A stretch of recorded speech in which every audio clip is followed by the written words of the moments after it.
Good afternoon, students. This is Ajarn John again, and today I am going to talk about the tree you can see in the picture, which appears to be growing out of a large boulder.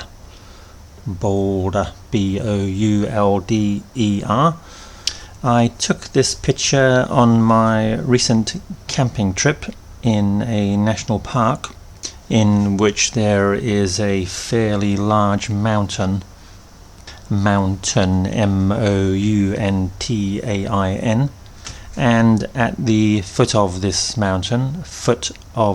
mountain, there are many boulders which look like they may have rolled down this mountain thousands or even millions of years ago.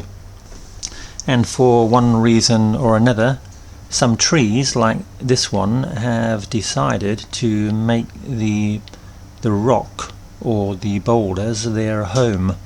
What they appear to do is to grow into the cracks and holes in the rock. It looks really weird, like a giant octopus trying to smother or attack the rock. Smother, S-M-O-T-H-E-R. I saw many rocks like this with attached trees, and it seems to be a particular species of tree which does this. I don't understand why this benefits the tree, but I'm going to take a guess. It could be that the tree is protected from strong winds. Obviously, with a boulder this size, no wind, no matter how strong, is going to budge it, B-U-D-G-E. Therefore, when the tree partners up with the rock, it in addition gives itself enormous protection from winds. Anyway, this is a very amateur theory, and I think we would need to consult a botanist to find out the truth behind this situation. When I saw this, what occurred to me was how adaptive nature can be. Life forms seem to be able to adapt to many different situations. We can see this all around us, and it is quite fascinating. I think when we look at the way nature has adapted to different environments, it makes the technology of human beings seem quite puny in comparison. Puny, P-U-N-Y. I can't begin to imagine how we could produce technology which would even come close to creating some of the situations which nature has created without any apparent intelligence or plan. This national park, situated in Phetchaburi, is quite small. In fact, I think they call it a forest park rather than a national park because of its size.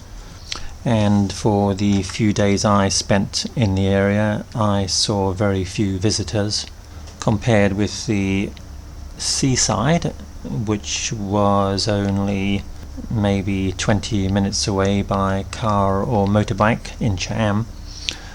You could see thousands of people on the beach, which is great for me because I like quiet places with few people. So the national park, which seldom has visitors, was exactly what I was looking for. Strange though how so many people are attracted to the beaches rather than the hills and mountains, nature and wilderness.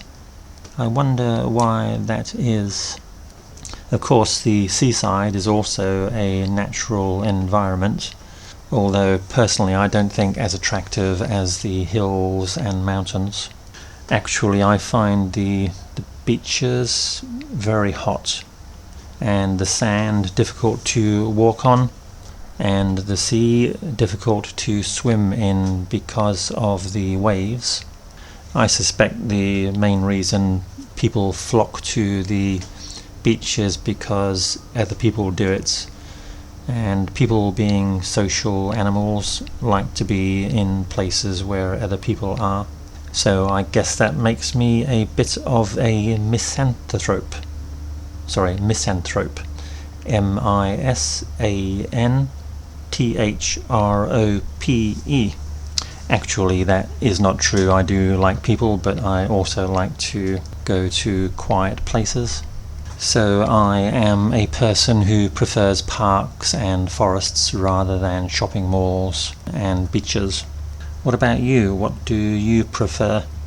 It's nice that Thailand's government has decided to give support to areas like national parks, because if it didn't, I'm sure these areas would become commercialized and there would no longer be any protection for the beauty and wildlife.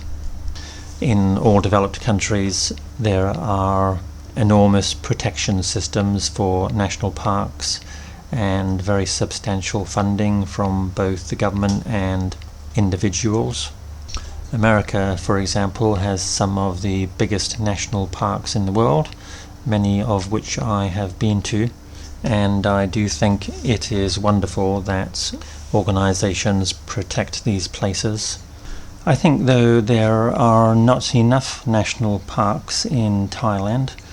I could only find one in Phetchaburi and a very small one, although I am sure there must be many more in the north of Thailand. But what about you? Do you think there should be more national parks in Thailand? Do you think there should be more protection for wildlife and natural environments? If you have any questions, please let me know. Bye for now.